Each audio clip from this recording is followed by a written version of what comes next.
اعوذ باللہ من الشیطان الرجیم بسم اللہ الرحمن الرحیم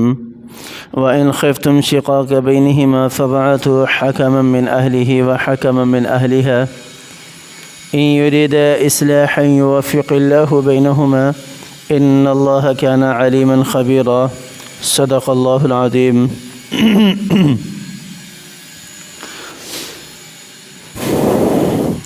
یہاں اللہ تعالیٰ ارشاد فرما رہے ہیں کہ پھر بھی اگر عورت نہیں سمجھتی اور اس سے برائی آ رہی ہے پھر کیا کرنا چاہیے۔ اس کا تعلق اصل میں پچھلی آیات کے ساتھ ہے، پچھلے درس کے ساتھ ہے، جہاں اللہ تعالیٰ نے عورت کی کچھ حد بندیاں بیان کی، مرد کی کچھ حد بندیاں بیان کی تھی کہ عورت جو ہے وہ اگر نیکوکار ہو پھر تو اس کو اپنے پاس رکھ لو، اس کو نہ چھوڑو، اور اگر عورت بد کردار ہو، بدکار ہو تو ایسی صورت میں اللہ تعالیٰ نے پہلے تین باتیں یا تین حکم یا تین احکامات جو ہیں وہ نازل فرمائے کہ پہلے اس پر عمل کرنا، اس کے بعد آگے کی سوچنا، جس میں پہلا حکم میرے اللہ کا یہی ہے کہ عورتوں کو واعظ و نصیحت کریں، عورتوں کو سمجھائیں پیار محبت کے ساتھ قرآن و حدیث کی روشنی میں۔ اور دوسرا کام پھر اگر سمجھ آتی ہیں تو ٹھیک ہے، اگر نہیں سمجھتی بد کردار عورت تو پھر دوسرا کام یہ ہے کہ وَاهْجُرُوهُنَّ فِي الْمَضَاجِعِ، پھر ان کو کیا کرو، ان سے اپنے بسترے جو ہے وہ الگ کر لو، جدا کر لو، جب تک کہ اس کی عقل ٹھکانے نہ آ جائے، وہ سمجھ نہ جائے۔ عورت سمجھتی ہے کہ میں ہی سب کچھ ہوں، عورت سمجھتی ہے کہ میرے حقوق مرد کے برابر ہیں، عورت سمجھتی ہے کہ میں پورے گھر کو سنبھالنے والی ہوں۔ ایسا نہیں ہے، مردوں کو اللہ تعالیٰ نے مقام دیا ہے، مردوں کو اللہ تعالیٰ نے عظمت دی ہے، فضیلت دی ہے، اس کو تسلیم کرنا ہوگا۔ اور ویسے بھی اگر ہم تھوڑا سا اپنی اس انا پرستی کو، اس حسد کو، ان ساری چیزوں کو سائڈ پہ رکھ کر بھی سوچیں تو ایک مرد ہی ہے جو سب کچھ اپنے گھر کے لیے کر رہا ہوتا ہے، اپنی بیوی کے لیے کر رہا ہوتا ہے، اپنے بچوں کے لیے کر رہا ہوتا ہے، اپنے گھر کے لیے کر رہا ہوتا ہے۔ صبح سے لے کر شام تک تگاری اٹھاتا ہے، مزدوری کرتا ہے، اس لیے کہ میرے بچے جو ہے وہ بھوکے نہ سوئیں، میری بیوی جو ہے وہ بھوکے نہ سوئے۔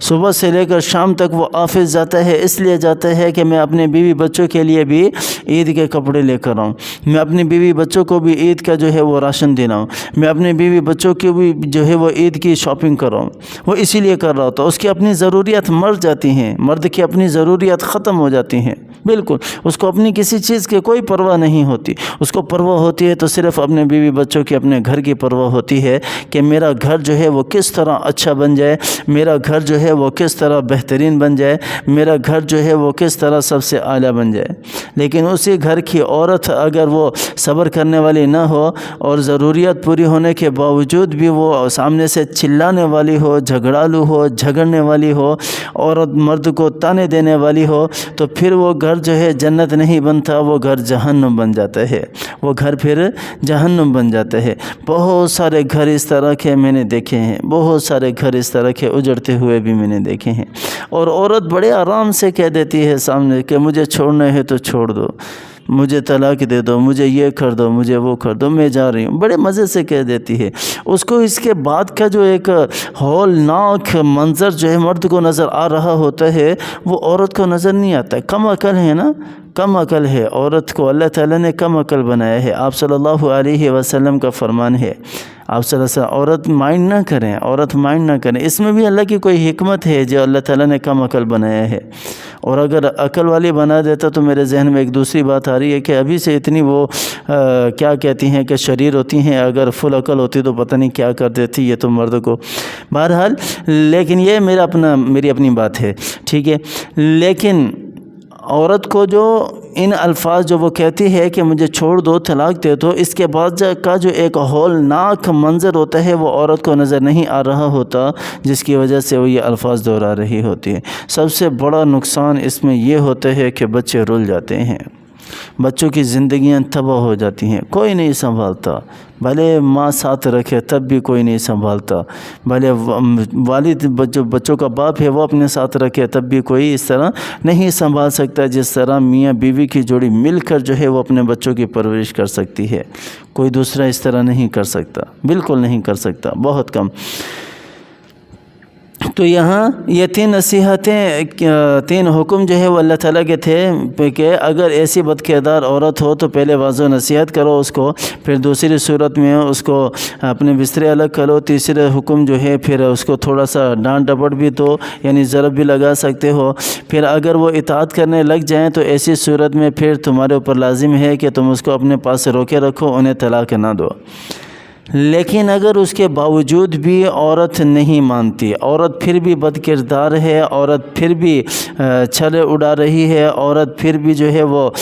غلط کاموں کے اندر مشغول ہے، تو ایسی صورت میں پھر اللہ تعالیٰ نے چوتھا حکم یہاں نازل کیا ہے اس آیت کے اندر، وَإِنْ خِفْتُمْ شِقَاقَ بَيْنِهِمَا فَابْعَثُوا حَكَمًا مِّنْ أَهْلِهِ وَحَكَمًا مِّنْ أَهْلِهَا۔ پھر اللہ تعالیٰ نے کہا کہ پھر بھی ڈائریکٹ طلاق دینے کا حکم نہیں ہے کہ اس کو طلاق دے کے گھر بھیج دو، فارغ کر دو، نہیں، ایسا نہیں کہا۔ اللہ تعالیٰ کیا کہہ رہے ہیں، وَإِنْ خِفْتُمْ شِقَاقَ بَيْنِهِمَا، پھر تم دیکھو کہ ہاں لڑائی جھگڑے فساد بڑھ سکتے ہیں، اندیشہ ہے کہ حد تک کسی کو کوئی نقصان نہ پہنچا دے، میاں بیوی میں ایک دوسرے میں سے کسی کو کوئی نقصان نہ پہنچا دے، فَابْعَثُوا حَكَمًا مِّنْ أَهْلِهِ وَحَكَمًا مِّنْ أَهْلِهَا۔ پھر اللہ تعالیٰ کہہ رہے ہیں کہ دونوں طرف سے، دونوں خاندان کی طرف سے 2 حکم بناؤ، 2 فیصلہ کرنے والے بناؤ۔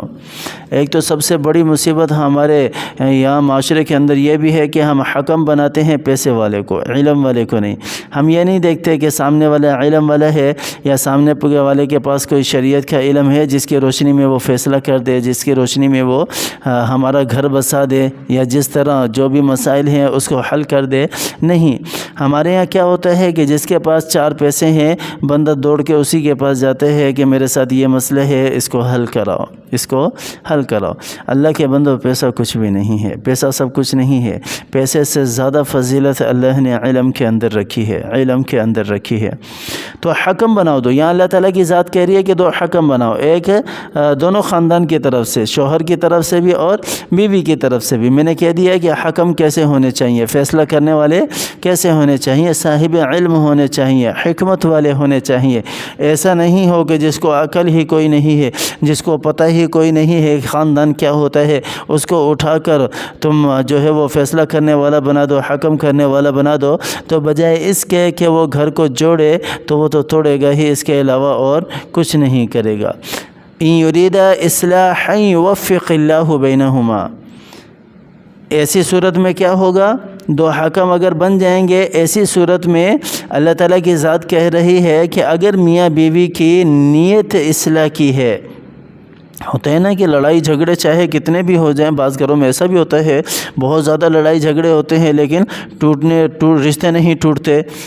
کیوں؟ اس لیے کہ ان کی نیت پھر بھی کیا ہوتی ہے، مل کر رہنے کی ہوتی ہے، صلح کرنے کی ہوتی ہے۔ یہاں بھی اللہ تعالیٰ کی ذات یہی کہہ رہی ہے، اگر میاں بیوی کے اندر تھوڑی سی بھی جھلک ہے جھکنے کی، صلح کرنے کی، تو اللہ تعالیٰ کہہ رہے ہیں کہ یوفق اللہ بینہما، تو اللہ تعالیٰ ان کی اصلاح کر دیں گے، توفیق دے دیں گے ان کو کہ وہ دونوں آپس میں مل کر رہنے والے بن جائیں۔ یہ اللہ تعالیٰ کی ذات خود کہہ رہی ہے، ان یرید اصلاحا، اگر وہ اپنی اصلاح کا ارادہ رکھتے ہیں، اگر وہ اپنی اصلاح چاہتے ہیں حکم بننے کے بعد۔ ہاں، اگر حکم ہم کیوں بناتے ہیں، حکم ہم اس لیے بناتے ہیں کہ بس لڑائی جھگڑا کر کے کسی طرح ہم نے اس سے طلاق لینی، ایسا بھی ہو رہا ہے، ایسا بھی ہو رہا ہے۔ حکم یہاں قرآن نے جو کہا ہے نا حکم بنانے کے لیے، وہ اس لیے نہیں کہا کہ جو ہے وہ رشتوں کو توڑایا جائے، رشتوں کو باتیں سن کے جو ہے وہ توڑایا جائے۔ یہاں حکم کا مطلب یہ ہے کہ ان کے اندر صلح کرائی جائے، دونوں خاندانوں کو جوڑا جائے، توڑا نہ جائے۔ ہمارے ہاں توڑنے کا کام زیادہ ہوتا ہے،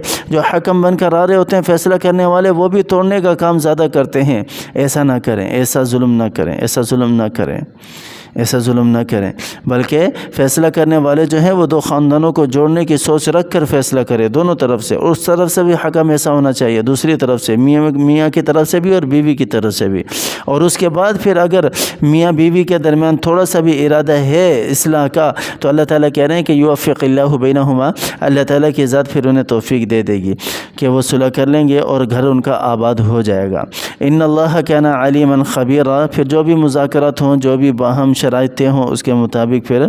جو ہے وہ صلح کر لینی چاہیے۔ ان اللہ کان علیما خبیرا، بے شک اللہ تعالیٰ کی ذات باعلم ہے، علم والی ہے، جاننے والی ہے، اور اللہ تعالیٰ کی ذات باخبر ہے۔ اللہ تعالیٰ کی ذات ہمیں قرآن کی سمجھ عطا فرمائے، اللہ تعالیٰ کی ذات ہمیں قرآن کی خوب تلاوت کرنے کی توفیق عطا فرمائے۔ اللہ تعالیٰ جو ہے وہ قرآن سے حقیقی محبت اور قرآن کے مطابق فیصلے کرنے کی توفیق عطا فرمائے۔ بے اللہ تعالیٰ ہمیں قرآن کی روشنی میں اپنے گھروں کو آباد کرنے کی توفیق عطا فرمائے۔ آمین ثم آمین، وآخر دعوانا ان الحمد للہ رب العالمین۔